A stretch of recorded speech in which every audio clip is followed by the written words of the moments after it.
in the current market environment, things that worry me? Well, we've been through a 4-year bull market coming off of a severe depression-like situation. And the market is not nearly as cheap as it was overall 4.5 years ago. You've started to see areas of speculation where the market has run up, in some cases exponentially. The IPO market has become very active again. There's been a transmission of venture capital-driven firms that have gone public in the market. There's now hundreds of companies that have come public. A lot of them are chasing very hot themes.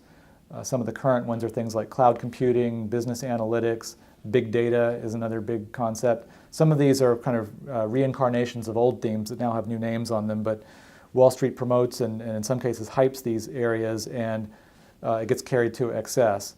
And I don't feel like we've returned to the conditions of the late 90s where things were really extreme, where you saw hundreds of mathematically impossible equities that it was only a matter of time before they crashed. There are some little areas of that. It's not as widespread as it was, but we seem to be heading in that direction. And I think it's been fueled in some part by cheap money that's in the market. There's a lot of cheap money flying around the markets that have just kind of sloshed into these areas. And I think it's a time to be selective. It's a time to be cautious.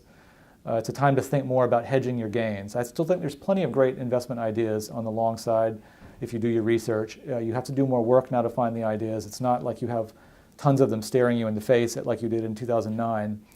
But you have to be careful and selective. And I think some of the best opportunities we're seeing now are actually hedging opportunities where we can buy a put option on something or we can be short it.